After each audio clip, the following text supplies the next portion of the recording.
I was wondering how the average business person in Malta is reacting to what's happening in Ireland, what happened in Greece, and what's going on in other parts of the Eurozone. Do the folks in Malta feel sufficiently buffered from the economic downturn that's shaking some of these countries up? The downturn in that sense had an impact insofar that we, like everybody else, had to pull our socks up. Right. And we also had to help bail out first Greece and now Ireland. Right. So that has an impact on us. But I was reading an article in I think it was a Bloomberg Business Week of just December 6th, which highlighted Malta as one of the 8 countries which basically were the safe countries, and which basically stands to come out of the recovery very solid. Well, it sounds like between the shipping and tourism that you're well buffered and in that location. Yeah. Now, as a small nation, it sounds like you're importing quite a bit. Who are your top trading partners? Top trading partners, obviously the EU. In terms of the most important, I would say it's between Germany, France, Italy, and Great Britain. The history of Malta is just fascinating. That's the topic for probably a whole different interview that would go on much longer. But I am curious. You mentioned Cartha and the Phoenicians. Malta really sounds like a melting pot of cultures and language, and in the Mediterranean.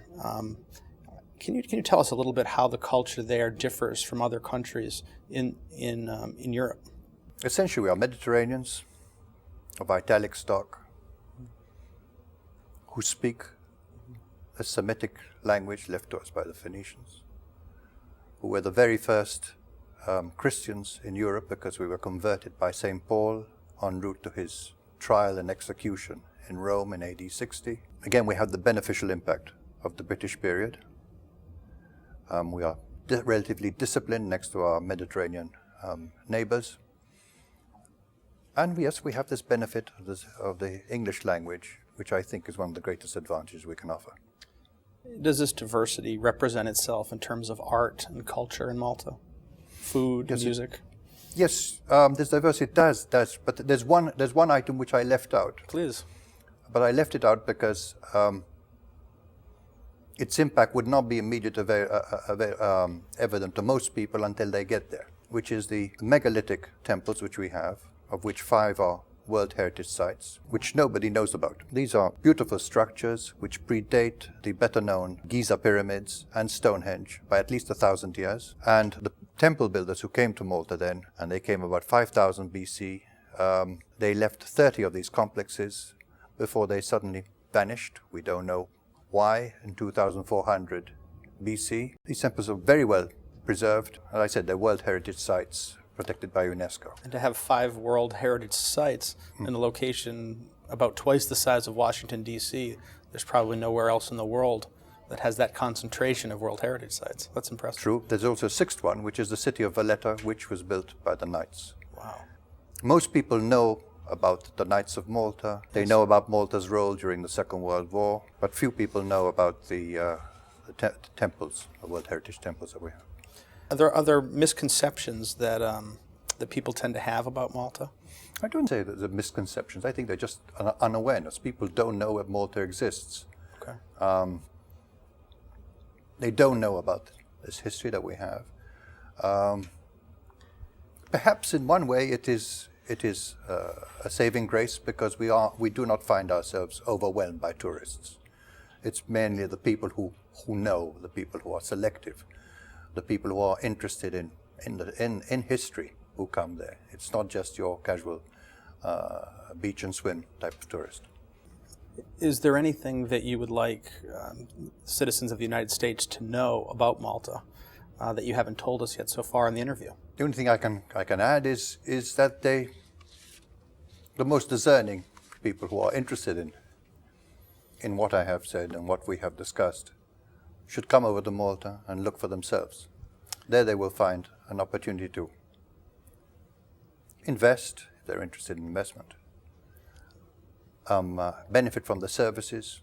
We have, as we said, educational services, which are second to none.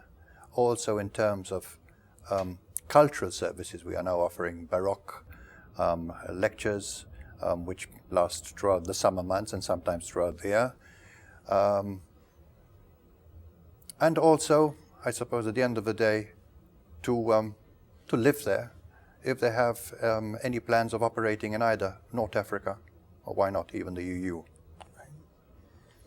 I've heard that Malta has some of the highest voter turnout of any country in the world. Is that true? That is true. Yes, and that could be due to the fact that they are very passionate people in what they believe in. Obviously, democracy is a strong point, and that is something that many people admire. They also have very strong opinions, and this is expressed in their high voter turnout. You know, Malta sounds fantastic, and based on what you've said about being a destination for vacation, for business, where do the people that live there go for vacation? Because it sounds like they have everything they need right there. But then so is Washington, D.C., a fantastic place to live. But even Washingtonians travel every so often. They look for a change. And perhaps it's a way of confirming their choice of residence. Yeah. When you go abroad, you come back saying, how lovely it is to be back. Not because you don't like where you live, right, or where you visited, but it's because, I suppose, it's a reinforcement of your earlier decision to live here, or to be a resident in a particular place. In terms of political stability, is this a safe place for Americans to invest?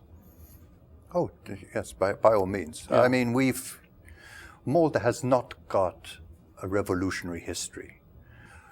It's not that we haven't been dominated. We have been dominated. We've managed to live with the colonizers. We've even fraternized with them. We've obviously maintained our independence.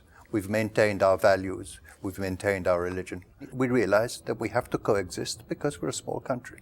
Yeah. We cannot live on our own. No man is an island. Certainly Malta is not an island. Maybe a little bit of an island. But yes, but mentally not. Right. As U.S. companies and other companies tend to do business in Malta, are they partnering with Malta companies? Are they finding distributors and agents? Are they tending to go it alone? No, most U.S. companies are coming to Malta, particularly with a Northern African